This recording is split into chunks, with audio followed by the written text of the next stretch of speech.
നമസ്കാരം. പുതിയൊരു വീഡിയോയിലേക്ക് എല്ലാവർക്കും ഒരിക്കൽ കൂടി സ്വാഗതം. ഇന്ന് പറയാൻ പോകുന്നത് തുളസിയുടെ മഹാത്മ്യത്തെ കുറിച്ചാണ്. തുളസിക്ക് ഒരുപാട് പ്രത്യേകതകൾ ഉണ്ട് എന്ന് നമുക്ക് എല്ലാവർക്കും അറിയുന്ന കാര്യമാണ്. തുളസി ഒരു ദൈവീകതയുള്ള സസ്യമാണ്. അതുപോലെ തന്നെ വളരെ ഔഷധ ഗുണമുള്ള ഒരു സസ്യമാണ്. ഇന്ന് തുളസിയെ കുറിച്ചുള്ള കാര്യങ്ങൾ നിങ്ങൾക്ക് പറഞ്ഞു തരാൻ പോകുന്നത് നിങ്ങളുടെ വീട്ടിൽ ഒരു തുളസി വേണം എന്നുള്ളതാണ്. ഏത് ഒരാളായാലും തീർച്ചയായിട്ടും നമ്മളൊരു ചെറിയ ചുമ വന്നാൽ പോലും നമ്മളെ തുളസി സംരക്ഷിക്കും എന്നുള്ള അത്രയ്ക്കും ഔഷധ ഗുണമുള്ള ഒരു സസ്യമാണ് തുളസി എന്ന് പറയുന്നത്. ഏകാദശി ദിവസങ്ങളിലും അതുപോലെ തന്നെ തുളസികൾ ഇറുക്കാൻ പാടില്ലാത്ത ദിവസങ്ങളിൽ തുളസി ഇറുക്കാൻ പാടില്ല. പിന്നെ സന്ധ്യയ്ക്ക് മുൻപ് തന്നെ തുളസി ഇറുത്ത് നമ്മൾ വെള്ളം തളിച്ച് വെക്കുകയാണ്. വിളക്ക് കൊളുത്തുമ്പോൾ ഒരു ഇല തുളസി ഇല വിളക്കിന്റെ അടിയിലും അതുപോലെ വിളക്കിന്റെ ആ ഒരു തട്ടത്തിലും അതുപോലെ കിണ്ടിയിൽ നമ്മൾ വെള്ളം എടുക്കുമല്ലോ, ആ കിണ്ടിയിൽ ഒരു ഇല തുളസി ഇലയും ഇട്ട് നമ്മൾ വീടാന്തരം ഒന്ന് തളിച്ചു കഴിഞ്ഞാൽ ഏറ്റവും ശുദ്ധിയായ വെള്ളമായി അത് ഒരു തീർത്ഥം തന്നെയാണ് അത്. അപ്പോൾ ഇത്രയും മഹാത്മ്യമുള്ള ഒരു ചെടിയാണ്. സാക്ഷാൽ വിഷ്ണു ഭഗവാനും ലക്ഷ്മി ദേവിയും വസിക്കുന്ന ഒരിടമാണ് തുളസി എന്ന് പറയുന്നത്. ഈ ഭഗവാന്റെ അനുഗ്രഹവും ലക്ഷ്മി ദേവിയുടെ സാന്നിധ്യവും ഉള്ളിടത്ത് മാത്രമേ തുളസി എന്ന് പറയുന്ന ആ ഒരു ചെടി വളരുകയുള്ളൂ. ഇത് പൂക്കുമ്പോൾ വളരെയധികം കതിരിടുകയും ആ കതിരിൽ നിന്ന് വീണ്ടും വീണ്ടും പൊട്ടിമുളയ്ക്കുകയും ചെയ്യുന്നത് നമുക്ക് വളരെയേറെ പോസിറ്റീവ് എനർജിയും അതുപോലെ ധന സമ്പാദ്യ ഐശ്വര്യങ്ങൾ സർവ്വ ഐശ്വര്യങ്ങളും കൊണ്ടുതരും എന്നുള്ളതിൽ യാതൊരു സംശയവുമില്ല. ഇത്രയും മഹാത്മ്യമുള്ള ഒരു ചെടിയാണ് തുളസി എന്ന് നിങ്ങൾക്കറിയാമോ?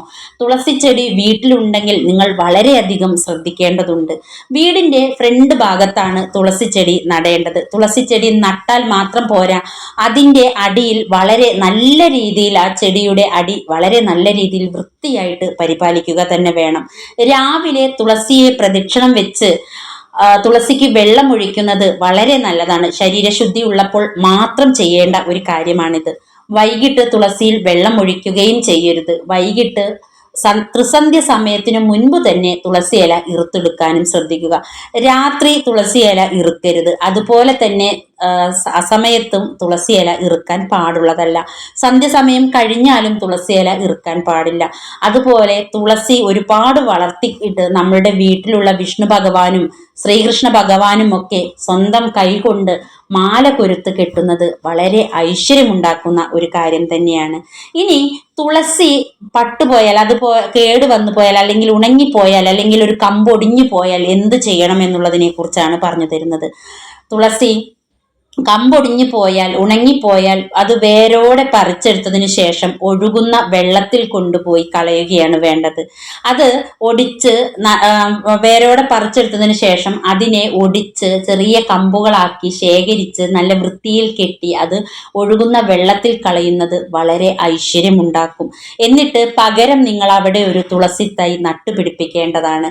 അതുപോലെ തന്നെ തുളസി ഉണങ്ങിപ്പോകുമ്പോൾ ഇതെല്ലാം പറിച്ച് തീ കത്തിക്കുന്നത് വളരെ ദോഷകരമായിട്ടുള്ള കാര്യമാണ്. ആ വീട്ടിൽ കലഹവും ദുരിതവും ഒഴിഞ്ഞ നേരമുണ്ടാകില്ല. അതുപോലെ തന്നെ തുളസി നിൽക്കുന്ന നല്ല കരുത്തോട് കൂടി നിൽക്കുന്ന തുളസി പെട്ടെന്ന് ഒരു കാരണവുമില്ലാതെ ഉണങ്ങിപ്പോവുകയാണെങ്കിൽ നിങ്ങൾക്ക് എന്തോ സംഭവിക്കാൻ പോകുന്ന ഒരു സൂചനയായിട്ട് തന്നെ നിങ്ങൾക്ക് കണക്കാക്കാം. അതുപോലെ തന്നെ വീടിന്റെ ഫ്രണ്ട് ഭാഗത്ത് തുളസി നട്ടുപിടിപ്പിച്ചതിന് ശേഷം നമ്മൾ വീടിന്റെ ഡോറ് തുറന്നിടുകയാണെങ്കിൽ തീർച്ചയായിട്ടും വീട്ടിലേക്ക് വളരെയധികം പോസിറ്റീവ് എനർജി വരികയും അതുപോലെ ആ പോസിറ്റീവ് എനർജി നമ്മളിലേക്ക് വ്യാപിക്കുകയും ആ വീട്ടിലുള്ളവർക്ക് ഒരു പ്രത്യേക ഉന്മേഷവും ഉണർവും ഉണ്ടാവുകയും ചെയ്യും. ഇത്രയും മഹാത്മ്യമുള്ള ഒരു ചെടി നമ്മൾ നട്ടു വളർത്തുന്നത് അതിനെ പരിപാലിക്കുന്നതും പോലെ ഇരിക്കും നമ്മളുടെ ഓരോ ദിവസത്തെയും വളർച്ച എന്ന് പറയുന്നത്. ഈ ചെടി വളരും തോറും നമ്മളുടെ വീട്ടിൽ അഭിവൃദ്ധി ഉണ്ടാവുകയും സമ്പൽ സമൃദ്ധി ഉണ്ടാവുകയും ചെയ്യും. സ്ഥാനം തെറ്റി തുളസിച്ചെടി നടാതിരിക്കുക. തുളസിച്ചെടി ഒന്നില്ലെങ്കിൽ കിഴക്ക് ഭാഗത്ത് നടുക, അല്ലെങ്കിൽ പടിഞ്ഞാറ് ഭാഗത്ത് നടുക. ഈ രണ്ട് ഭാഗവും തുളസി ചെടി നട്ടുപിടിപ്പിക്കാൻ ഉത്തമമാണ്. ഇനി സ്ഥലമില്ലാത്തവർ വീടിന്റെ വാതുക്കൽ തന്നെ നട്ടുപിടിപ്പിക്കുക. അപ്പോൾ തുളസി ചെടി ഒരു കാരണവശാലും ഏത് രീതിയിലാണെങ്കിലും അരുതാത്ത ഒരു കാര്യമല്ല. തുളസി ചെടി ഉള്ളിടത്ത് വിഷ്ണു ഭഗവാനും ലക്ഷ്മി ദേവിയും വസിക്കുന്നു എന്നുള്ളത് വളരെ പരമമായിട്ടുള്ള ഒരു സത്യം തന്നെയാണ്. ഏത് പൂജയ്ക്കും വേണ്ടി നമ്മൾ ഏത് രീതിയിലുള്ള പൂജകൾക്ക് വേണ്ടിയും നമ്മൾ തുളസി ഇല എടുക്കാറുണ്ട്. അതുപോലെ തന്നെ ഭാഗ്യം തരുന്ന ഒരു ഇല കൂടിയാണ് തുളസി ചെടി എന്ന് പറയുന്നത്. തുളസി ചെടി വീട്ടിലുണ്ടെങ്കിൽ അതിൻ്റെ അടിഭാഗത്ത് അല്ലെങ്കിൽ തുളസി ചെടി നിൽക്കുന്ന ആ ഭാഗത്ത് അഴുക്കുവെള്ളം, അതുപോലെ മീൻ വെട്ടിയ വെള്ളം, അല്ലെങ്കിൽ വൃത്തികെട്ട രീതിയിലുള്ള അഴുക്ക് വെള്ളങ്ങൾ, അങ്ങനെയുള്ള വെള്ളമൊന്നും തുളസി ചെടിയുടെ അടിയിൽ വരാതിരിക്കാൻ നമ്മൾ അധികം ശ്രദ്ധിക്കേണ്ടതുണ്ട്.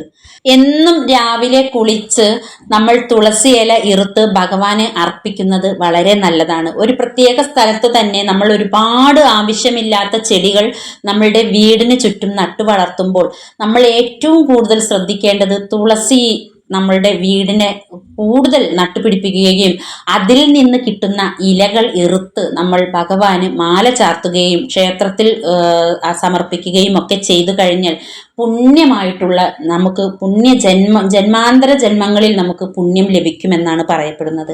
ഇത്രയും മഹാത്മ്യമുള്ള ഒരു ചെടി നമ്മുടെ വീട്ടിലുള്ളപ്പോൾ വളരെ കെയർലെസ് ആയിട്ട് നോക്കാതെ അതിനെ വളരെ നല്ല രീതിയിൽ നമ്മൾ എന്നും ഒരു 5 മിനിറ്റ് ആ ചെടിയോട് നമ്മളുടെ കാര്യങ്ങളൊക്കെ വളരെ പോസിറ്റീവായിട്ടുള്ള കാര്യങ്ങളൊക്കെ സംസാരിക്കുകയും അതുപോലെ അതിന് നിത്യം വെള്ളം ഒഴിച്ചു കൊടുക്കുകയും അതിനെ പരിപാലിക്കുകയും ഒക്കെ ചെയ്തു കഴിഞ്ഞാൽ നമ്മളുടെ ജീവിതത്തിൽ ഇന്ന് വരെ നിങ്ങൾ അങ്ങനെ ചെയ്യാത്തവരാണെങ്കിൽ നാളെ മുതൽ അങ്ങനെ ചെയ്തു നോക്കൂ. നിങ്ങളുടെ ജീവിതത്തിൽ ഓരോ ദിവസവും നിങ്ങളുടെ വളർച്ച നിങ്ങൾക്ക് കാണാൻ സാധിക്കും. അതുപോലെ നിങ്ങൾക്ക് നാനാ വഴിയിലൂടെ ഐശ്വര്യവും ഭാഗ്യവും വന്നു ചേരുന്നത് നിങ്ങൾക്ക് കാണാൻ സാധിക്കും. ഇതൊന്നും വെറുതെ പറയുന്ന കാര്യമല്ല, നിങ്ങൾക്ക് ചെയ്തു നോക്കാവുന്നതാണ്. ചിലരെങ്കിലും ദൈവത്തിൽ വിശ്വാസമില്ലാത്തവരും അതുപോലെ എല്ലാം എന്ത് പറയുകയാണെങ്കിലും അതെല്ലാം അന്ധവിശ്വാസമാണ് എന്ന് പറഞ്ഞ് തള്ളിക്കളയുന്നവരുമുണ്ട്. അങ്ങനെയുള്ളവർക്കുള്ളതല്ല ഈ വീഡിയോ എന്ന് പറയുന്നത്. വളരെ ഈശ്വര വിശ്വാസം നിലനിർത്തിക്കൊണ്ട് ജീവിതത്തിൽ ഈശ്വരനെ മാത്രം സങ്കല്പിച്ച് സമർപ്പിച്ചുകൊണ്ട് ജീവിതം മുന്നോട്ട് കൊണ്ടുപോകുന്ന ആളുകൾക്ക് വേണ്ടി മാത്രം ചെയ്യുന്ന വീഡിയോകളാണിത്. ഈ വീഡിയോകളിൽ പറയുന്ന ഓരോ കാര്യവും നമ്മൾ ചെയ്യുകയാണെങ്കിൽ തീർച്ചയായിട്ടും നമുക്ക് നല്ല ഉയർന്ന ഒരു ജീവിതം തന്നെ കെട്ടിപ്പടുക്കാൻ സാധിക്കുമെന്നുള്ളതിൽ യാതൊരു സംശയവുമില്ലാത്ത കാര്യമാണ്. നിങ്ങൾ പേഴ്സ് ഉപയോഗിക്കുന്നവരാണെങ്കിൽ രാവിലെ കുളിച്ച് ശുദ്ധിയോടെ, അതായത് മനഃശുദ്ധിയും ശരീരശുദ്ധിയും അത്യാവശ്യമുള്ള കാര്യമാണ്. ശരീരശുദ്ധിയും മനഃശുദ്ധിയോടും കൂടി പ്രാർത്ഥനയോടുകൂടി ലക്ഷ്മി ദേവിയെ മനസ്സിൽ സങ്കല്പിച്ചുകൊണ്ട് ഒരു 5 ഇല തുളസി ഇറുത്ത് നിങ്ങളുടെ പേഴ്സിൽ വെച്ച് നോക്കൂ. നിങ്ങൾക്ക് ഒരു ദിവസം പോലും ഒരു നാള് പോലും പണത്തിന് ബുദ്ധിമുട്ട് വരികയില്ല എന്നുള്ളതാണ്.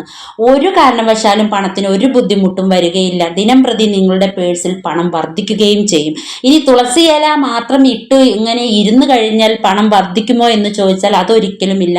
അതിനനുസരിച്ച് നമ്മൾ അധ്വാനിക്കുകയും കൂടി ആ അധ്വാനിക്കുന്ന പണം ഇരട്ടിയായി വരികയും നിങ്ങളുടെ ചിലവ് കുറഞ്ഞു വരികയും വരവ് കൂടി വരികയും ചെയ്യും എന്നുള്ളതാണ്. ആ ഇല ഉണങ്ങിക്കഴിഞ്ഞാൽ പേഴ്സിൽ നിന്ന് എടുത്തു മാറ്റി അത് ഏതെങ്കിലും ചവിട്ടാത്ത അല്ലെങ്കിൽ ഈ തുളസി ചെടിയുടെ അടിയിൽ തന്നെ കൊണ്ടിട്ടാൽ മതി. എന്നിട്ട് വീണ്ടും പുതിയ ഇല ഇറുത്തുകൊണ്ട് പേഴ്സിൽ വെക്കാൻ ശ്രമിച്ചു നോക്കൂ. നിങ്ങൾ ഈ ഒരു തുളസിയുടെ മഹാത്മ്യം മനസ്സിലാക്കിക്കൊണ്ട് തുളസിയെ വളരെ നല്ല രീതിയിൽ പരിചരിക്കുകയും അതുപോലെ തുളസിക്ക് വെള്ളം സമർപ്പിക്കുകയും തുളസി ഇല ഇറുത്ത് പേഴ്സിൽ വെക്കുകയും ഒക്കെ ചെയ്തു നോക്കൂ. സർവ്വ ഐശ്വര്യങ്ങളും നിങ്ങൾക്ക് വന്നു ചേരും. മഹാഭാഗ്യം തന്നെ വന്നു ചേരും. ഈ തുളസിയുടെ മഹാത്മ്യം അറിയാതെ പോകരുത്. നിങ്ങൾക്ക് എൻ്റെ വീഡിയോ ഇഷ്ടമായി എന്ന് വിശ്വസിക്കുന്നു. നെക്സ്റ്റ് ടൈം നല്ലൊരു വീഡിയോ ആയിട്ട് വരുന്നത് വരെ എല്ലാവർക്കും നന്ദി, നമസ്കാരം.